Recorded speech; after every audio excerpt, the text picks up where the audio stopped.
I never thought I'd bury my grandparents twice, once in the cold Michigan dirt, and again under a mountain of legalese that no one in my family could touch.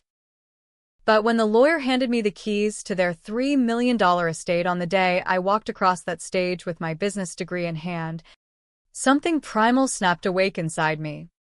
A voice whispering that trust was just another word for target practice in this godforsaken American dream. And so, before the ink on my diploma dried, I locked it all away in an irrevocable trust, naming myself the sole beneficiary and executor. Because if blood was thicker than water, it was also the first thing to spill when the wolves came knocking. It started with the funeral, of course. Gran and Gramps had built their fortune the old-school way, a chain of hardware stores across the Rust Belt, bootstrapped from nothing after fleeing the old country in the 50s. They weren't flashy, no Hamptons weekends or Tesla showrooms, but they had that quiet Midwestern wealth. The kind that funded college tuitions and summer cabins without a single humble brag on Facebook. I was their favorite, or so they said. The good one who visited every Sunday, who listened to Gramps' endless stories about dodging Nazis while Gran baked apple pies that could make a grown man cry. My parents? They were the black sheep. Too busy chasing get-rich-quick schemes in Chicago to bother with PDA meetings or oil changes. The service was at St. Mary's in Detroit, a gray slab of a church that smelled like incense and regret. My brother, Jake, showed up late, reeking of last night's bourbon, his tie crooked like he'd tied it in the dark.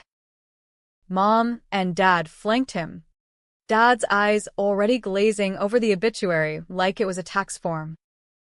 And then there was Uncle Ray, Gramps' brother, the family charmer with a used car salesman grin and a rap sheet longer than a CVS receipt.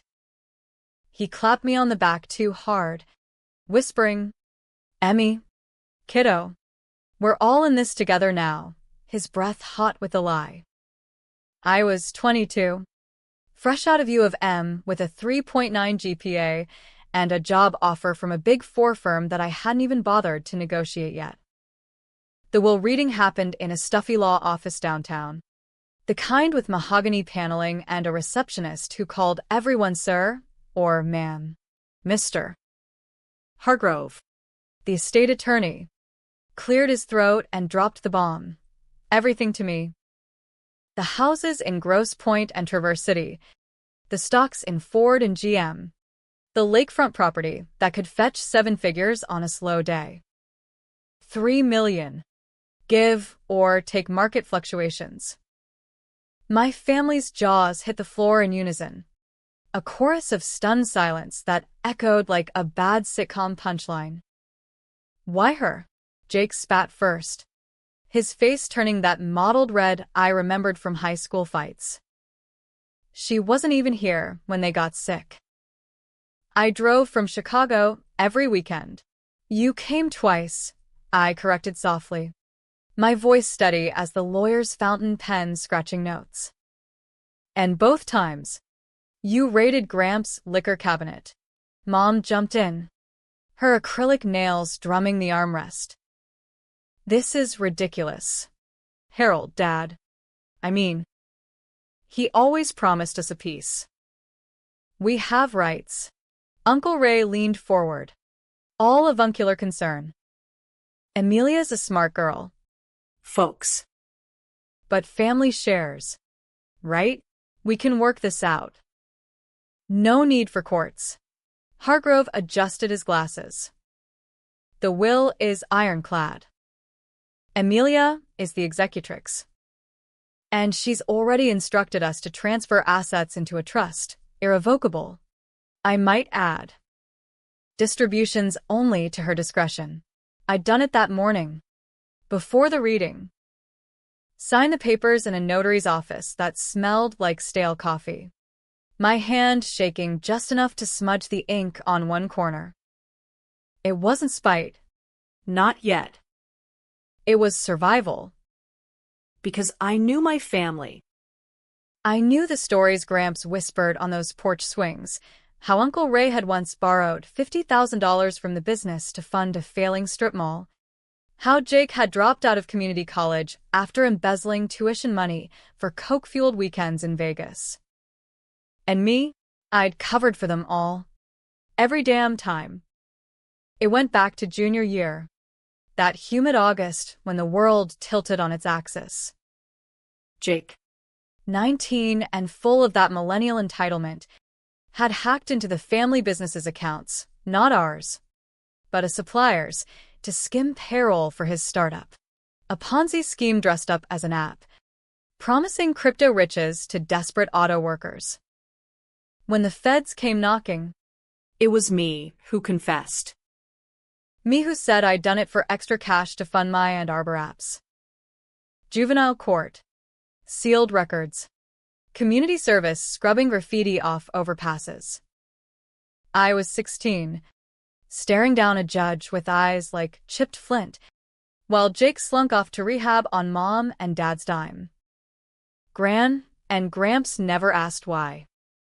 They just hugged me tighter, slipped envelopes of cash into my backpack, told me I was stronger than all of them combined.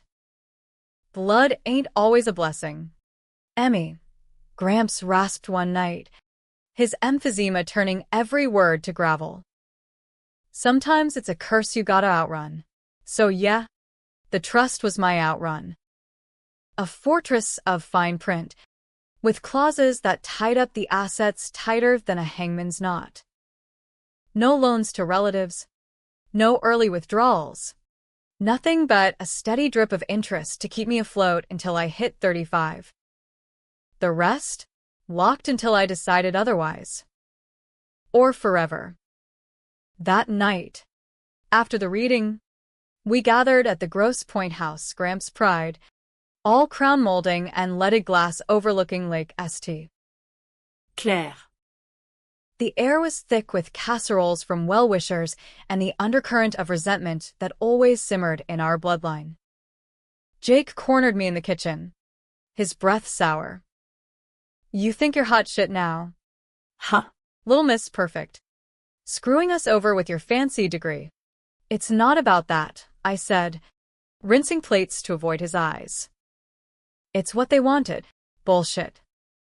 You always play the martyr. Remember that time you took the fall for me? And now this? You're no better than the rest of us. I paused, water dripping from a crystal tumbler. I did it because I loved you. Jake. All of you. But love doesn't mean letting you drown us all. He laughed, bitter as black coffee. Love, this is greed.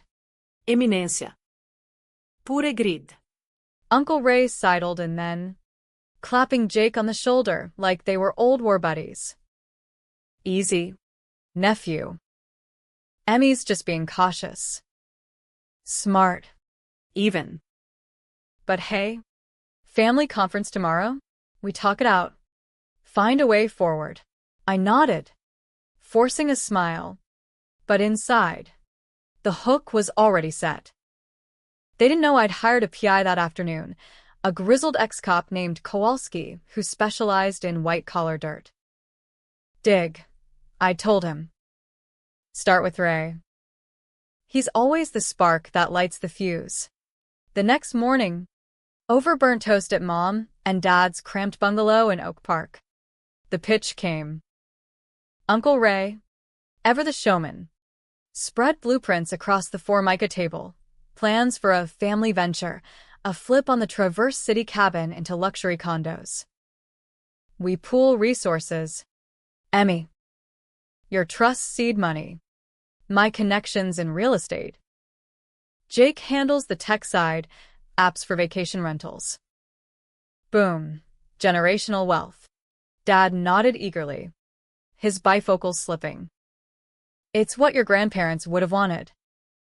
Unity. Mom chimed in, her voice syrupy. And you'd be the hero. Honey. Giving back to the ones who raised you. Jake just stared, arms crossed, But I saw the flicker in his eyes, the same desperate glint from that summer he'd dragged us all into hell. I sip my coffee, black as my mood. The trust doesn't allow it. Irrevocable means no. Ray's smile didn't crack, but his knuckles whitened on the table edge. Come on, Kid. for family. And there it was, the first crack in the facade. But I played along, murmuring about thinking it over, while Kowalski's texts buzzed in my pocket. Ray's got liens on 3 properties. Jake's got a side hustle in dark web trades. Your call. Boss. By week's end, the calls started. Voicemails from unknown numbers. Hang-ups that left static on the line. Then the emails, anonymous tips about ungrateful heirs and stolen legacies, forwarded to Hargrove's office with my name in the subject line. Someone was testing the waters, probing for weaknesses. I upped security on the trust accounts, added 2-factor to everything. But sleep came in fits, haunted by Gramps' voice. Outrun it, Emmy, or it'll run you down. Little did I know, the chase had already begun. And the wolf at the door wasn't Jake, or even Ray. It was the secret I'd buried deeper than their coffins, the one that made me the villain in my own revenge tale. 2 months into my new life as a trust fund warden, Chicago's autumn winds started howling like unpaid debts, stripping the gold from the elms outside my Lakeview studio. I'd turned down the big 4-gig, too many hours, too little soul, and taken a quiet role at a nonprofit auditing grants for at-risk kids. It paid peanuts, but it felt like penance, a way to launder the guilt that clung to me like cigarette smoke. The trust dispersed just enough, $2,000 a month, wired like clockwork to cover rent, student loans, and the occasional therapy session where I'd unpack the family baggage without naming names. Jake moved back to Detroit full-time, crashing at the Grosse Pointe house like it was his birthright. Just house-sitting, he texted, with a winky emoji that screamed squatters' rights. Mom sent passive-aggressive forwards from HGTV about family heirlooms gone wrong. Dad called once a week, his voice thick with that salesman patter. Honey, Ray's got this investor lined up. One signature, and we're golden. I deleted, blocked, forwarded to Kowalski. The PI's reports piled up like storm clouds. Uncle Ray hadn't just borrowed from the business, he'd siphoned it dry in the 90s, faking invoices for ghost contractors while Gramps slaved over inventory logs. Jake, his tech side hustle was a front for phishing scams targeting seniors, ironic, given our blood. But the real gut punch came in week 6, a grainy photo of Ray and Jake huddled in a dive bar off 8 Mile, heads bent over a laptop, with a third figure blurred in the shadows. Kessie, Kowalski captioned. Your cousin. She's the wild card. Cassie, Ray's daughter. My cousin twice removed in affection, was the family's ghost. The one who'd ghosted us all after high school.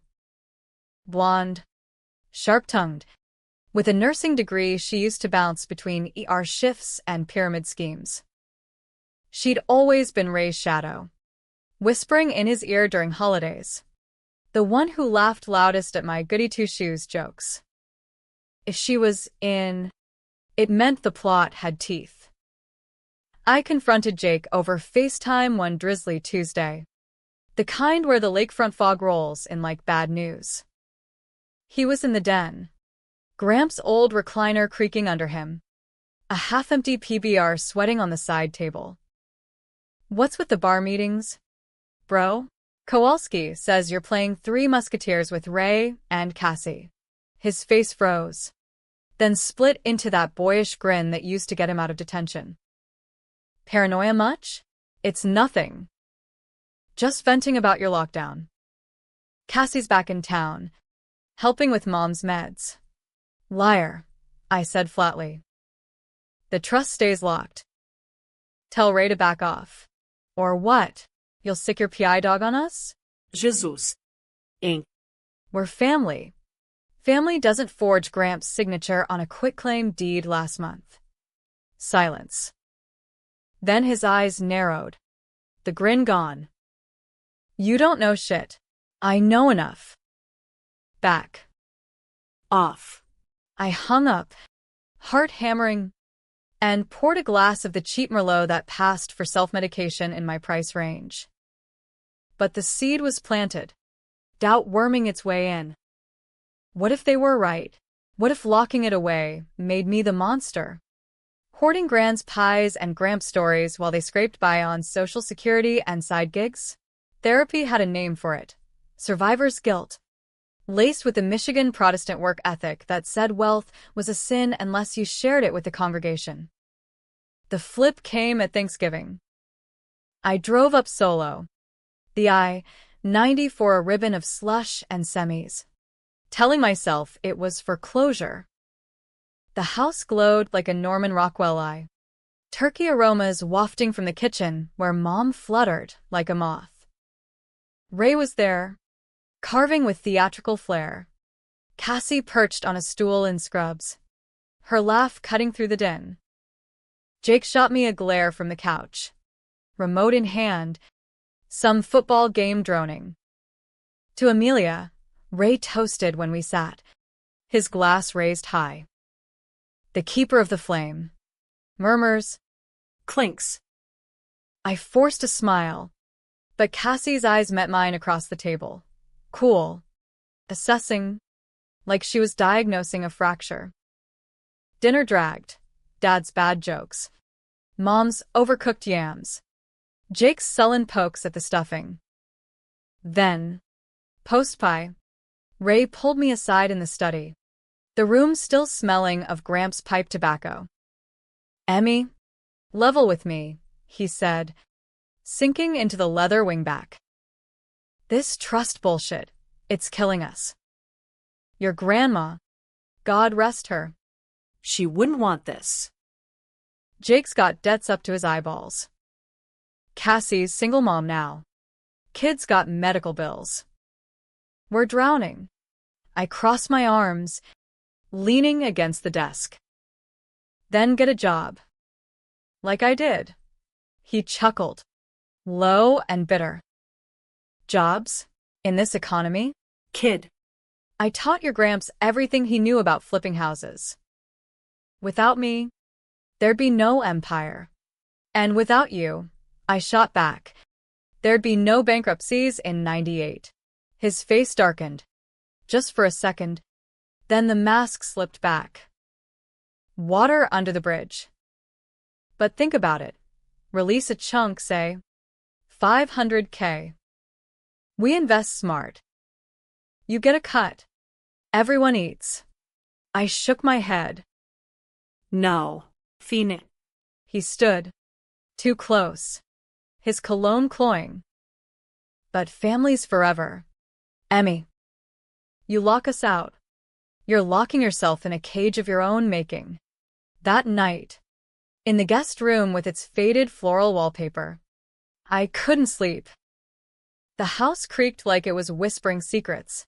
And around 2 a.m., I heard voices, low, urgent from the basement. Slipping on socks, I crept down the back stairs, the wood groaning underfoot. The door was ajar, light spilling from the rec room where Gramps used to watch Tigers games. The trust docs are airtight, Cassie was saying, her voice a clinical hiss. But there's a loophole, undue influence clause. If we prove Amelia coerced them in their final days. Jake snorted. Coerced? She's a saint. Gran was doting. Signing whatever. Not if we plant doubt. Ray cut in. Doctor's notes from the hospice say she pushed for the will change when they were doped on morphine. Get a crooked notary to backdate affidavits. My blood turned to ice. Blackmail. Forgery. The kind of fraud that landed people in Club Fed. And the kid? Jake asked, hesitant. Eis-me por chover. Cassie laughed softly. Leave that to me. I've got dirt from her juvie days. That hack job she confessed to? We spin it, say she learned from the best. Us. Make her the family black sheep, not you. I backed away, heart in my throat, and fled to my car before dawn. By Milwaukee, I was on the phone with Hargrove, double the safeguards. And sue if they try anything. Kowalski got an update, full surveillance. Now. Winter clamped down like a vice, snow burying the city in white lies. Christmas came and went, me alone with takeout lo mein and a Hallmark movie I fast-forwarded through the sappy parts. Then, New Year's Eve, the breach attempt hit. An email from a dummy account, concerned relative, attaching falsified medical records claiming Gran had dementia when she signed the will. Hargrove's team shredded it in hours, proven fakes. IP traced to a VPN in Ray's name. I drove to Detroit the next day, unannounced, pounding on the bungalow door until Mom answered. Her robe askew. Amelia? What's wrong? Get Ray and Jake. Now. They assembled in the living room, bleary-eyed and hostile. Cassie was there too, cradling a mug of what smelled like spiked cocoa. Family meeting, she quipped. I slapped printouts on the coffee table, timestamps. Forgeries circled in red. This ends. Today. Ray's eyes widened, then narrowed. Emmy, I can explain. No. I cut him off. Voice steel. One more move, and I go public. All of it. Your scams, Jake's fishing, Cassie's pill mill side gigs from her nursing days. Cassie's mug hit the table with a crack. You bitch. Jake surged up, face twisted. After everything, you were supposed to protect us. I did. I whispered, throat tight. Once. Never again. The room erupted yells. Accusations. Mom sobbing into a throw pillow. Ray tried to play peacemaker. Hands raised. Kids. Let's not. But Cassie lunged, grabbing my arm. You think you're clean? That juvie wrap? We covered for you too. Kept it quiet. I wrenched free, the truth bubbling up like bile. You didn't cover shit. You used it. Ray coached me on what to say to the judge. Made me the fall guy so Jake could skate. And for what? So you could keep your dirty hands clean? Silence fell, heavy as the snow outside. Ray's face crumpled. Just a flicker. Before the charm snapped back. Emmy, that's ancient history. Not to me. I turned for the door. Stay away. Or the wolves turn on you. Driving back. Wipers slashing at the flurries. I felt the fracture line deepen. Revenge wasn't a straight shot. It was a boomerang, curving back to nick you every time. But I wasn't done. Not by a long shot. Kowalski's next report would light the fuse. And when it blew, the whole damn family tree would burn. What I didn't count on, the branch that snapped back hardest was my own. Spring thawed the ice, but not the grudges, turning Lake Michigan into a churning gray beast that mirrored my moods. By March, I'd moved to a one-bedroom in Wicker Park, closer to the action. Farther from family ghosts, with the trust's modest drip-funding yoga classes and a second-hand Prius that purred like cautious optimism. Work at the nonprofit grounded me, sifting through budgets for youth shelters, spotting red flags in grant proposals that echoed too much of my kin's hustles. You're a natural bloodhound, my boss said. A no-nonsense Latina from Pilsen. Ever think about forensics? Every night. Though. Because Kowalski's feeds were live now. Cameras on Ray's beater Chevy. Bugs in Jake's phone. It was controversial as hell. Skirting wiretap laws in Illinois. But desperation has a way of blurring ethics. The reports painted a frantic tableau. Ray hawking bootleg Rolexes at flea markets. Cassie flipping scripts from her ER locker to desperate addicts. Jake coding malware in the Grosse Pointe basement like it was a man cave. But the meetings? Those were the gold mine. Weekly powwows at a Tim Hortons off the lodge. Steam rising from styrofoam cups as they plotted. Phase 2. Emotional leverage. Kowalski transcribed 1. Ray's voice. Gravelly. Hit her where it hurts, the kid stuff. Dig up that juvie shrinks notes. Paint her as unstable. Cassie. Got a contact at Cook County Records. $50. Sealed files ours. Jake. Hesitant. This feels Off. She's our sister. Dad's niece. Ray. Blood's blood. Son. But survival's thicker. I read it in a coffee shop. Rain pattering the window like accusations. And something in me cracked wide. Not anger, grief. Raw and American. The kind that fuels country songs and bar fights. I'd taken the fall for Jake because he was my big brother. The one who taught me to ride a bike on cracked Detroit sidewalks. Who'd promised to protect me from the world. And Ray? He'd been the cool uncle. Sneaking us beers at Tigers games. Spinning yarns about outsmarting the system. Cassie was the cousin who'd braid my hair during sleepovers. Whispering girl talk secrets. We'd been a unit. Fractured but fierce. Until the money turned us feral. Enough. I called Hargrove. Counterstrike. File for restraining order on all 3. Harassment. Attempted fraud. You sure? Amelia? This escalates. Escalated when they did. The orders hit like a gut punch, served at dawn. Deputies in tactical vests rapping on doors while neighbors gawked over fences. Jake called from a burner. You fucking psycho. Cops at my door? For what? Protecting my inheritance. It's not yours, I said. Voice echoing in my empty apartment. It never was. Ray left a voicemail. Charm curdled to venom. You think this makes you safe? We've got friends. Emmy.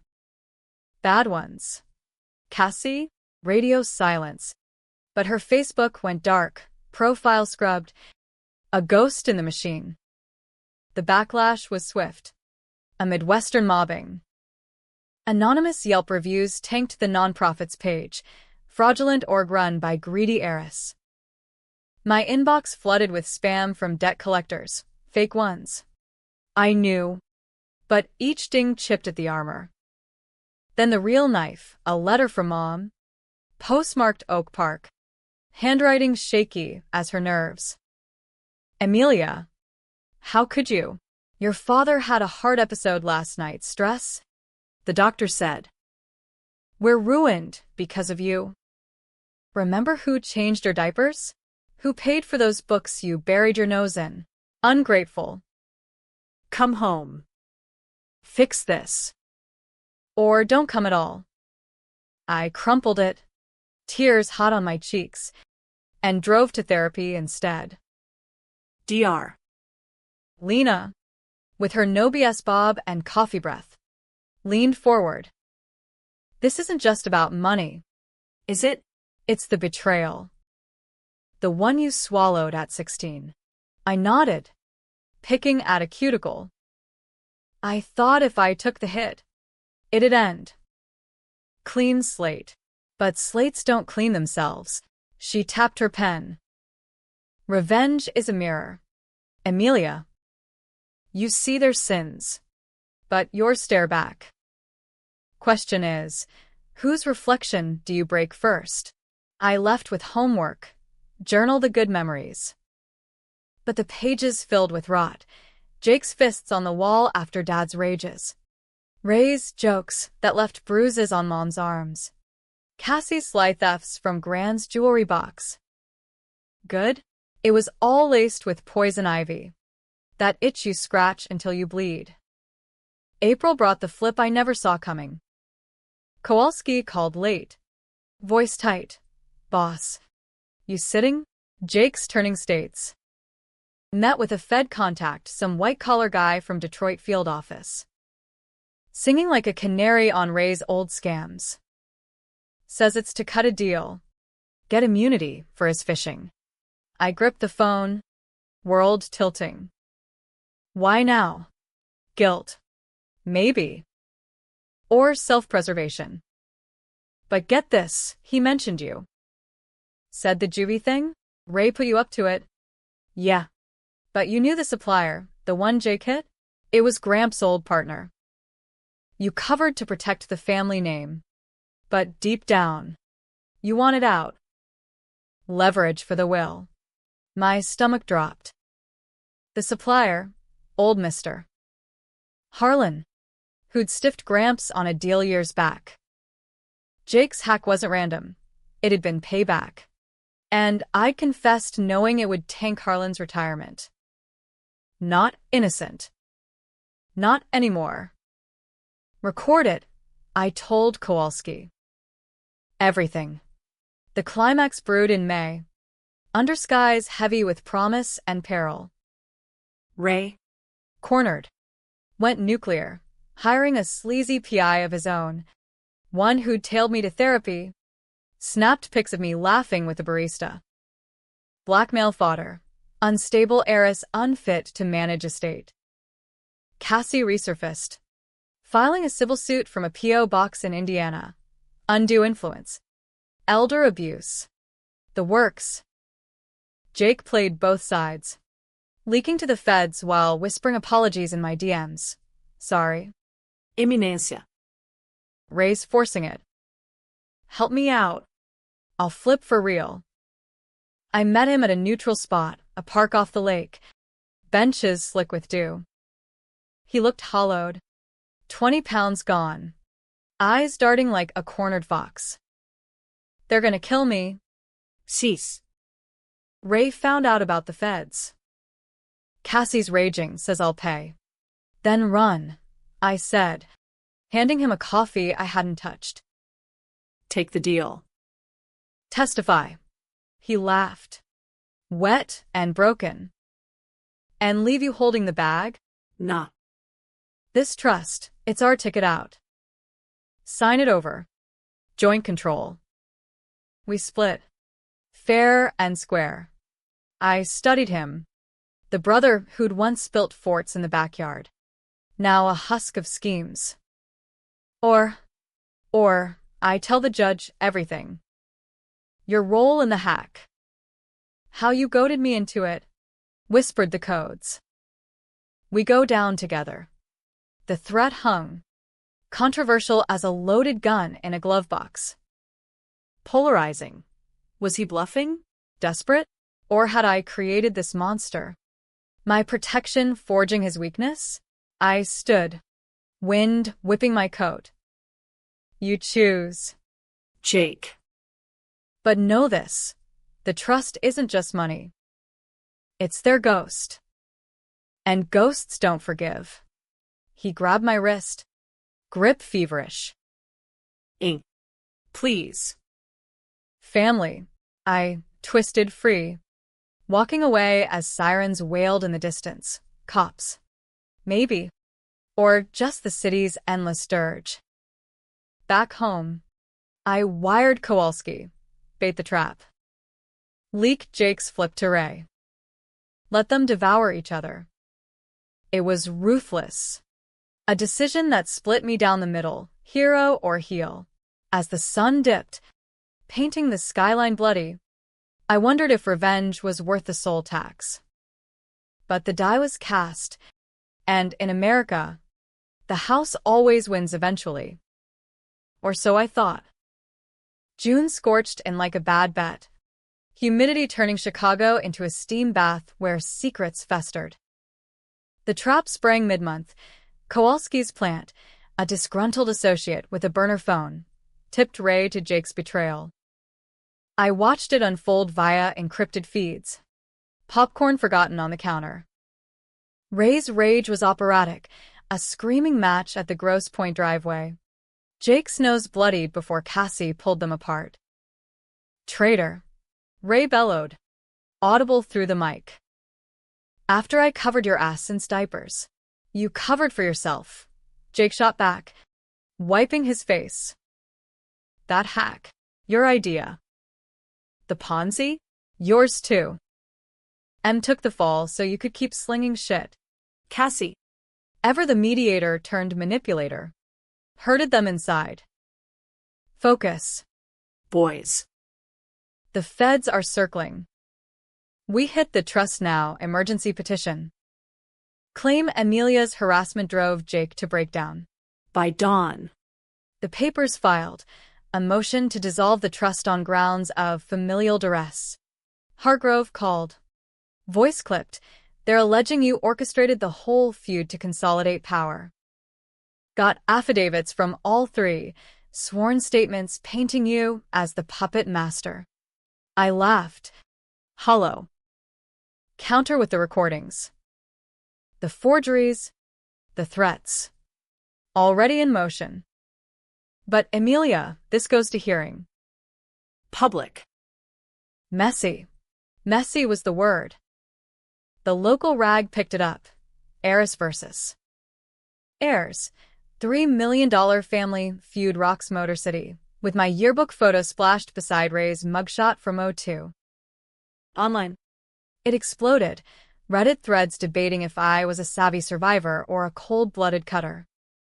TikToks dissected the will. Influencers weighing in on toxic family dynamics, with my face blurred for drama. Polarizing didn't cover it. I was the villainess in a Lifetime movie. The gold-digging grad who iced out her own blood. The hearing loomed in late July. Wayne County Courthouse a hive of marble and malice. I arrived early. Suit pressed. Hair pinned like armor.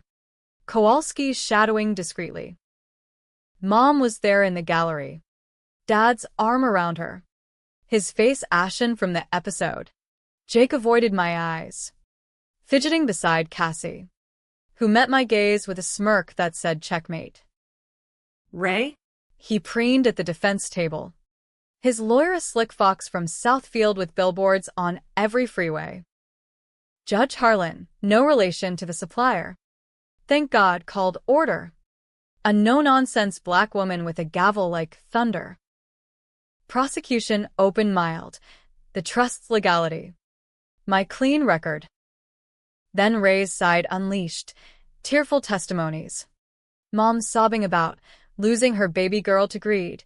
Jake mumbling about sister's vendetta through a split lip. Cassie. In scrubs for effect. Detailed psychological abuse. Flashing falsified emails I'd sent, threatening disownment. I took the stand mid-afternoon. The room a pressure cooker of whispers and AC hum. Harlan's eyes bored in. MS. Rossi, did you influence your grandparents unduly? No. Your Honor. Voice steady, but palms slick. They chose me because they trusted me to protect what they'd built. From everyone, including family, especially. Ray's lawyer pounced. Objection, speculation. And isn't it true? Yes. Rossi, that you confessed to felony fraud at 16? A crime you pinned on your brother to curry favor? The gallery gasped. I'd petitioned to seal it. But money talks. Ray's petition had cracked the vault.